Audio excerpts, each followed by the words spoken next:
Tabarakallazi biyadihil mulku wa huwa ala kulli syai'in qadir. Allazi khalaqal mauta wal hayata liyabluwakum ayyukum ahsanu amala wa huwal azizul ghafur.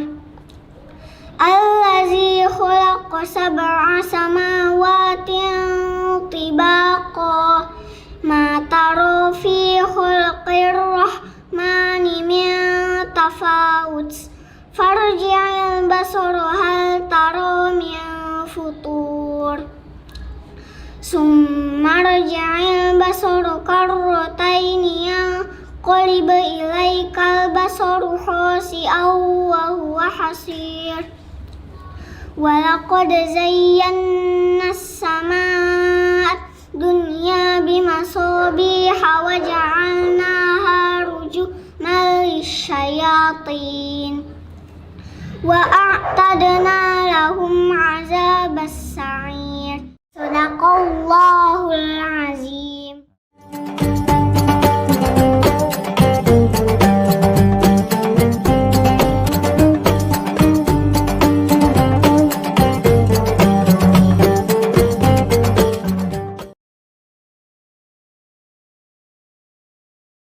Bismillahirrahmanirrahim.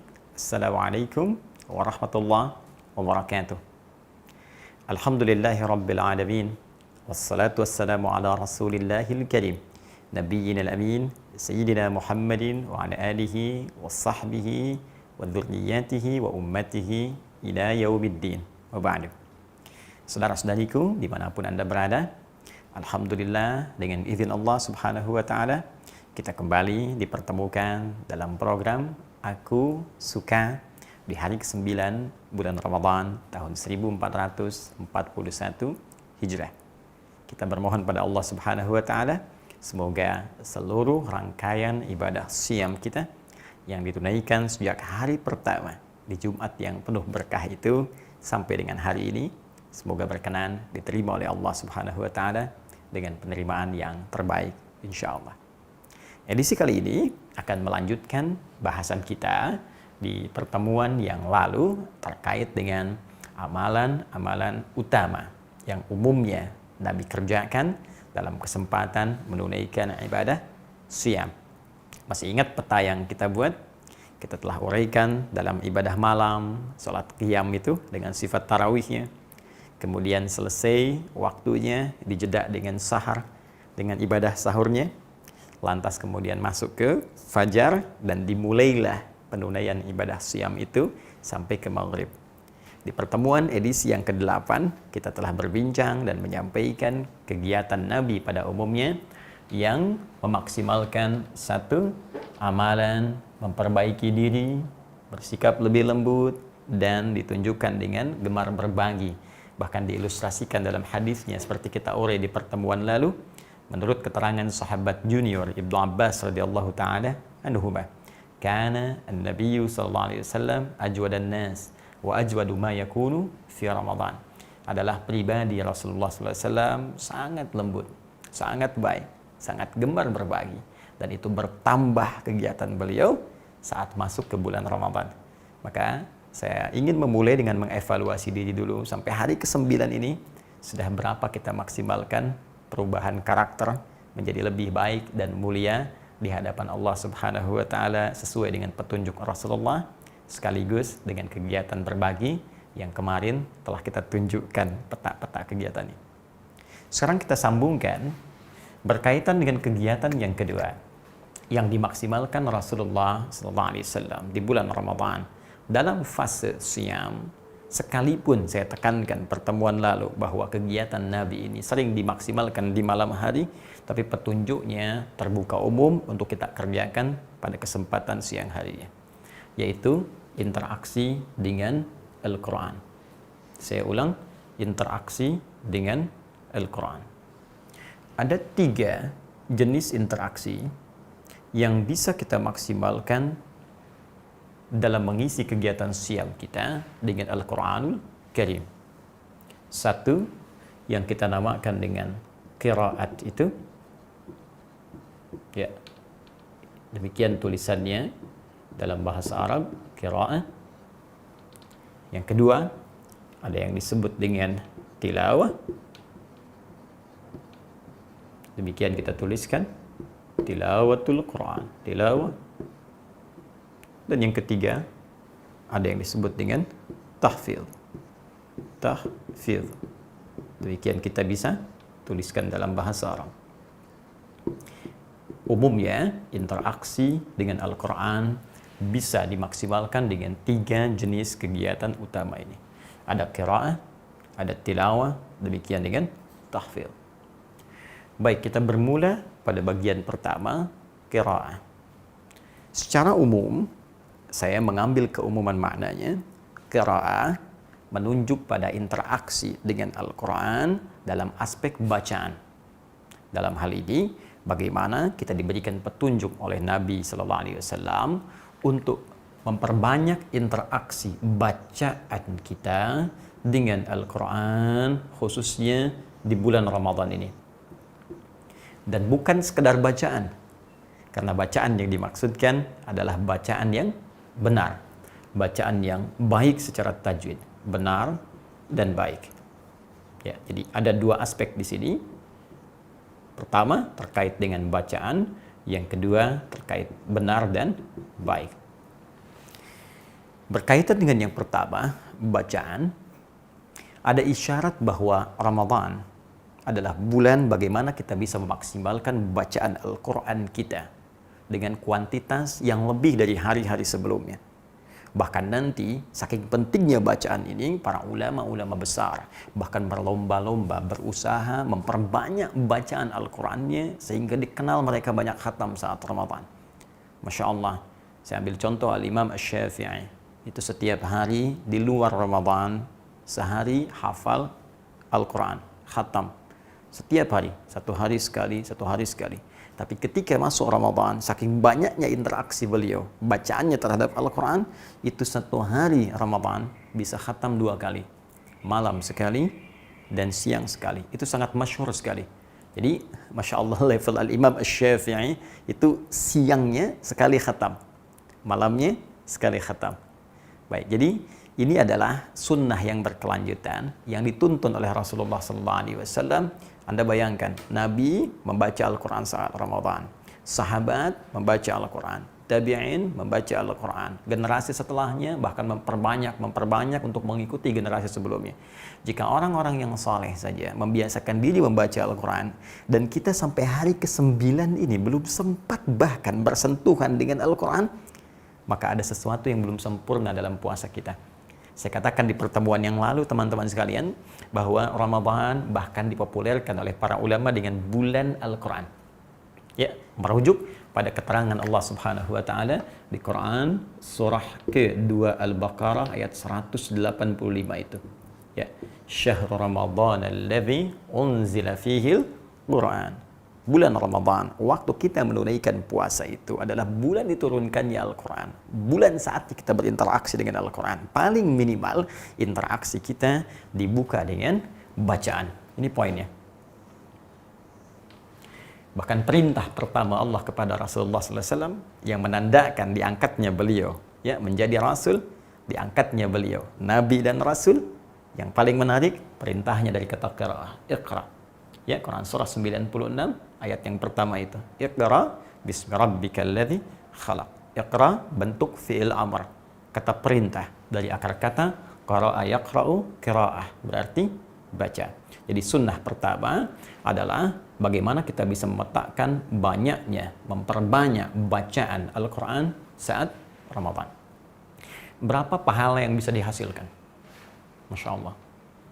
Saking tingginya ya motivasi ini menjadikan para ulama kita dulu mengejar bacaan ini. Bahkan dalam salat qiyam, saya pernah sampaikan kepada Anda dalam pembahasan rahasia tarawih, ya kenapa sampai Nabi SAW diikuti sahabat-sahabatnya memperbanyak bacaan dalam qiyam itu sehingga mampu ya beliau berdiri dalam keadaan yang sangat panjang. Bahkan Umar bin Khattab setelahnya, sahabat-sahabatnya, Nabi SAW berusaha memperbanyak rakaat tapi mempertahankan, demi mempertahankan panjangnya bacaan yang Nabi pernah bacakan dalam qiyamnya. Ini menunjukkan apa? Menunjukkan saking pentingnya memperbanyak bacaan Al-Quran di bulan-bulan Ramadan, di malam dan siang Ramadan. Berapa sesungguhnya pahalanya? Kalau kita ambil yang standar saja, misal dalam satu hadis riwayat Al-Imam At-Tirmidzi, sangat populer, bahkan dalam setiap kajian-kajian Al-Quran saya sampaikan hadis ini untuk memberikan motivasi kepada kita. Masih ingat Nabi pernah menyampaikan man qara'a. Ingat redaksinya.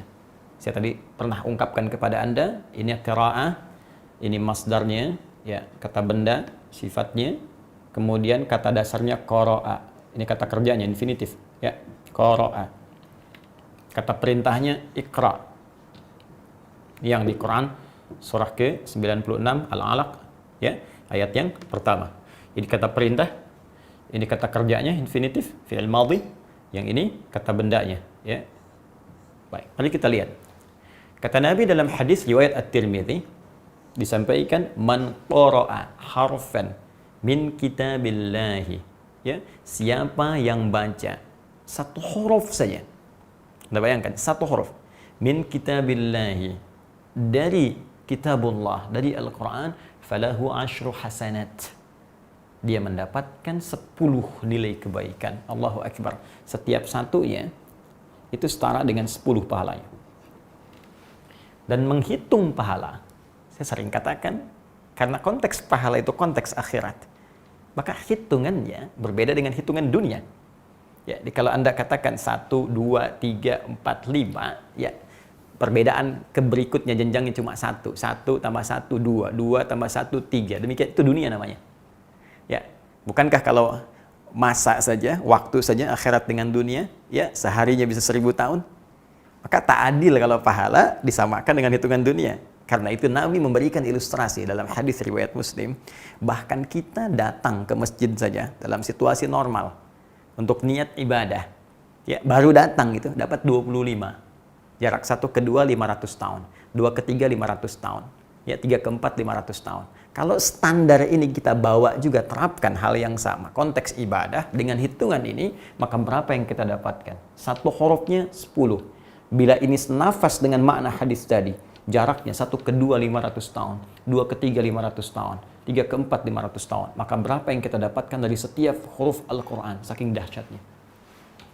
Ini hari biasa, umum. Bukankah Ramadan dikalikan lagi, 10 kali lipat lagi?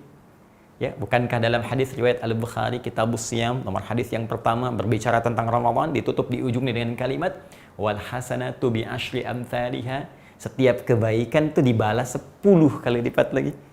Ya, jadi kalau kita ambil ini dengan menempatkan pada konteks Ramadan, kali lagi 10 kali lipat. Bisa kita dapatkan satu hurufnya setidaknya dengan izin Allah bisa diberikan 100 kali lipat, beda dengan hari-hari sebelumnya. Kalau kita bisa bacakan Bismillahirrahmanirrahim 19 huruf, berapa kali pahala kita dapatkan? Dan bukankah rumus pahala itu lawannya adalah dosa? Yang dengan kaidah rumusnya setiap pahala akan menutup dosa, ya kan? Kan ini rumus kehidupan, ya. Siang ada malam, datang siang, malam hilang. Datang malam, siang hilang. Baik lawannya buruk, ada baik, buruknya hilang. Kata-kata kotor itu bisa dihilangkan dengan membiasakan diri berkata yang baik. Maka otomatis kata-kata kotor akan hilang. Pandangan pada yang buruk itu bisa dihilangkan dengan membiasakan diri memandang yang baik-baik. Maka yang buruk akan hilang. Maka demikian, jika Anda ingin menghilangkan dosa, maka biasakan cari amalan-amalan yang melahirkan pahala. Maka yang dosa akan hilang. Karena itulah dalam fikih nanti, rumus pahala itu bisa menutup dosa. Ya. Jadi kalau kita ingin mudah menggugurkan dosa-dosa yang pernah kita lakukan, maka cari amalan pahala sebanyak-banyaknya. Tinggalkan dosanya, tutup yang sudah ada dengan banyak pahala-pahala. Cari amal-amal baik. Nah sekarang coba tanyakan pada diri kita, mohon maaf, sampai dengan hari ke-9 ini, berapa dosa yang sudah dikoleksi dari sejak balik sampai saat ini? Berapa yang belum diampuni? Sudah berapa kali kita taubat? Setelah taubat itu apakah berulang kesalahannya? Atau pindah kesalahan yang lain? Sedangkan setannya kan tidak pernah lelah menggoda. Karena itu pantas Ramadan disebut bulan yang melimpahkan ampunan, karena setiap mengerjakan satu hal pahalanya bisa berlipat, dan setiap pahala yang berlipat itu bisa menggugurkan dosa-dosa. Setidaknya dosa-dosa kecil yang kita lakukan hilang. Dosa-dosa besar langsung dengan bertobat kepada Allah, akui dosanya, tangisi, tinggalkan. Ini yang kecil-kecil seketika ditutup ini dengan pahala ini. Maka di sini ada panen yang sangat luar biasa, ada peluang yang sangat dahsyat. Yuk tingkatkan bacaannya, kecuali kalau Anda merasa ya sudah banyak pahala. Saya sudah baik. Nah, biasanya kalau orang seperti itu terjebak nanti ya pada triknya setan, sehingga tak sadar dia berjalan seperti di jalan yang benar padahal keliru. Ya, wahum yahsabuna annahum yuhsinuna sun'a. Demikian Allah berikan gambaran di surah Al-Kahf itu. Ya, ada orang-orang yang merasa berjalan benar padahal dia sedang salah. Oke, ini bagian yang pertama. Jadi intinya, ayo kita perbanyak bacaan Al-Quran, kalau bisa diberikan target. Ya, kalau saya sering arahkan, ini Ramadan 30 hari, ya kan? Nah, ini cara yang paling enaknya. Anda targetkan 30 juz, ya. Ini kan standar ini, sangat standar. Karena Nabi saja memberikan yang paling standar. Nabi setiap Ramadan khatam 30 juz. Selesai Ramadan. Ya, di penghujung wafat nanti 2 kali khatam. Di standarnya sekali, Nabi bisa khatam berkali-kali, cuma memberikan yang paling standar supaya umat mudah mengikuti. Jadi kalau Nabi saja bisa khatam 30 juz selama Ramadan, masa kita yang bukan Nabi nggak baca? Ya. Nah, ini standar nih, standar. Jadi kalau kita bisa biasakan baca, yuk kita turunkan supaya mudah, 30 hari, 30 juz untuk bacaan. Maka 1 hari, ya kita turunkan 1 juz, demikian ya. Nah, kan mudahnya seperti ini. Ya, kemudian kalau 1 hari 1 juz masih kayaknya banyak gitu kan. Wah, 1 juz banyak nih. Nah, teman-teman, turunkan lagi. Saya kan pernah berikan rumus kan. 1 juz itu ada 10 lembar kan. Ini 10 lembar. 1 juz ya sama dengan turunkan ke sini, ya naik ke sini 10 lembar. Nah, supaya lebih mudah, gampang. Bagi waktu sholat. Waktu sholat ada 5 waktu. Ini dibagi 5. Jadi setiap waktu sholat, sekali sholat, ya kan? Anda bisa bagi ke dalam 1 lembar, 2 lembar, maaf, 2 lembar. Sekali sholat, sekali waktu sholat, 2 lembar. Jadi mohon maaf, sebelum subuh, kalau mau gampang lagi, 1 lembar baca. Cuman baca kok, baca. Ya. Kemudian setelah subuh, 1 lembar lagi. Sebelum zuhur, 1 lembar. Setelah zuhur, 1 lembar. Baca 1 lembar itu berapa menit sih? Paling banyak 5 menit, ya kan? Kemudian juga kalau 2 lembar berarti kan 10 menit. Apa nggak punya waktu 10 menit untuk akhirat kita? Untuk pahala yang berlimpah itu. Ya, kalau kita mau, ini bisa kita maksimalkan. Baik, ini bagian pertama. Jadi kalau kita konsisten, insya Allah dapat 30 hari 30 juz. Ustaz, saya belum mulai nih. Ya, saya sedang datang bulan kemarin misalnya, saya baru mau mulai besok di hari ke-10 atau hari ke-11. Nggak apa-apa, tinggal dibagi saja. 30 juz dibagi, sisanya kita maksimalkan. Kalau kita berniat, insya Allah bisa. Karena dari subuh ke zuhur kan ada jeda. Apalagi sekarang banyak di rumah. Pekerjaan malah banyak dikerjakan dari rumah. Sampai Allah itu sampai membuat keadaan supaya kita nggak punya alasan lagi. Jadi kalau sudah dikondisikan keadaan begini, belum bisa ibadah juga, Anda perlu dikasih kondisi apa lagi? Ya, tinggal kita bagi saja. Ya, nah, ini poinnya. Oke, sekarang teruskan. Ini yang paling menarik, teman-teman. Lalu cara bacanya bagaimana? Ini kan baru pembagiannya. Maka cara bacanya diisyaratkan dalam riwayat-riwayat Nabi SAW bukan bacaan biasa. Ya, bukan bacaan yang semaunya. Bahkan pernah turun ayat, Allah menyampaikan kepada Nabi, jangan cepat-cepat dibaca itu, supaya engkau pengen cepat menghafalkannya. Mudah, kami akan tanamkan dalam jiwamu, tinggal kamu ikuti bacaan yang disampaikan. Itu ada di Quran, surah ke-75, ya, Al-Qiyamah, di ayat 16 sampai 18 itu. La tuharrik bihi lisanaka lita'jala bi inna 'alaina jam'ahu wa qur'ana fa idza qara'nahu fattabi' qur'ana. Ya, ini memang dalam konteks hafalan tapi ada kaitan dengan bacaan karena kalimat terakhirnya qara'na dari kata qara'a yang tadi saya telah sampaikan. Ingat, qara'a bukan corona, ya. Beda itu. Baik ya. La tuharrik bihi lisanaka lita'jala bi. Jangan cepat-cepat menggerakkan lisanmu sekedar untuk menguasai Al-Qur'an. Bisa hafal dengan cepat. Ya, inna alaina jam'ahu wa qur'ana. Kami berikan metode kata Allah. Ikuti aja ini. Kami akan tanamkan dengan mengikuti metode ini, kami akan tanamkan Quran dalam jiwamu. Nah, apa metodenya? Ternyata dimulai dengan bacaan. Makanya penghafal Quran pun harus bisa baca dulu dengan baik dan benar. Fa idza qara'nahu, kalau kami sudah bacakan bacaan yang benar ini, fattabi' Qur'ana, ikuti itu. Jadi ternyata membaca dengan benar, menguasai bacaannya, tahu cara bacanya, itu akan membantu kemudahan untuk menghafal dibandingkan dengan orang tak bisa baca sama sekali dalam konteks membaca Al-Quran. Nah, karena itu salah satunya teman-teman sekalian, isyarat yang disampaikan qara'na, kami bacakan lewat malaikat Jibril dibacakan, mustahil malaikat Jibril membacakan yang salah. Pasti dibacakan secara benar dan baik. Karena itu, sekalipun kita ingin punya target menghatamkan Al-Quran, saya pengen khatam 2 kali Ramadan, pengen khatam 3 kali, pengen khatam 4 kali, saya pengen khatam standar saja, yang penting sekali khatam. Tapi tetap dibacakan dengan cara yang baik dan benar, tidak asal baca. Ya, maaf kalau cepat seperti apa kadar cepatnya, kalau sedang seperti apa sedangnya, kalau lambat seperti apa lambatnya. Ini yang coba kita sempurnakan dulu sejenak.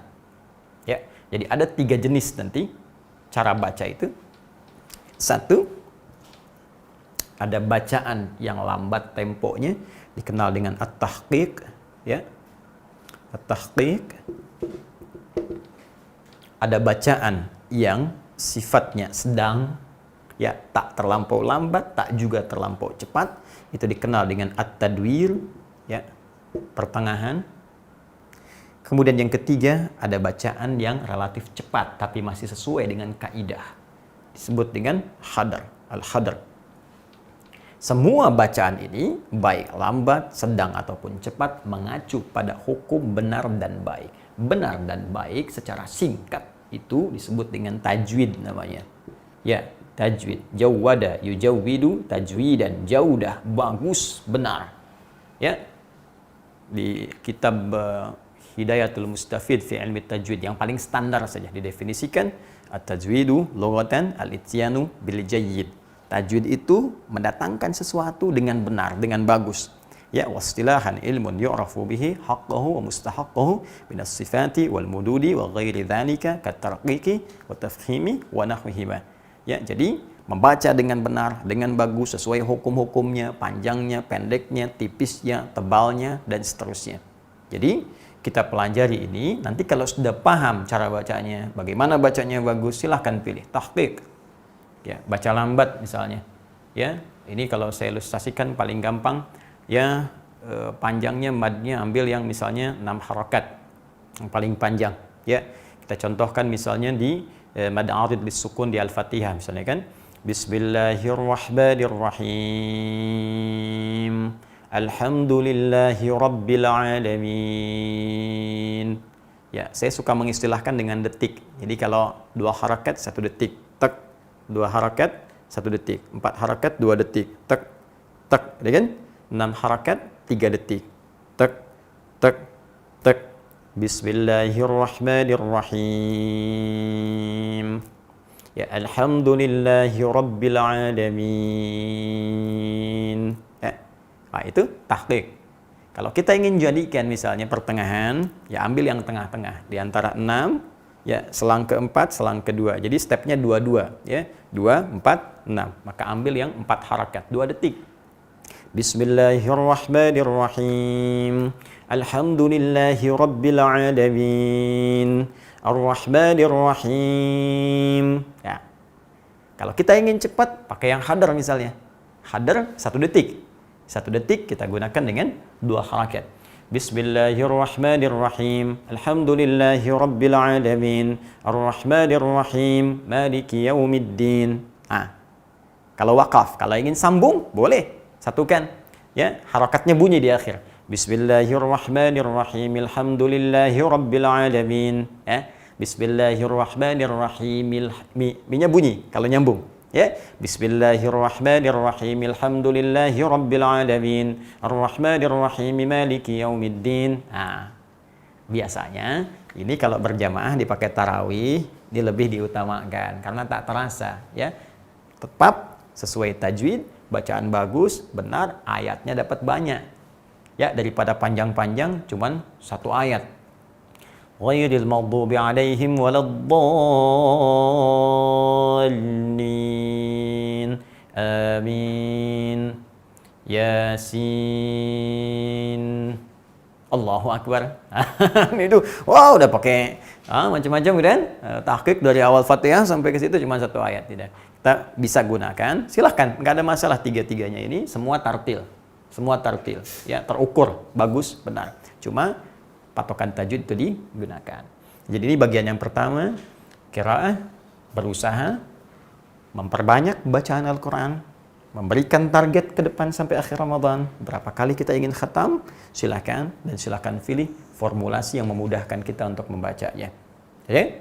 Tapi ingat, kalaupun pilih yang ini, tetap harus terukur dengan tajwid. Jangan sampai bacaan yang tidak terukur. Nah, selesai. Satu juz. Nah, itu ukurannya menurut kami agak kurang baik. Ya. Oke. Sekarang, kalau level ini sudah bagus, bahkan kalau pakai hadar misalnya, saya 10 hari sudah bisa khatam.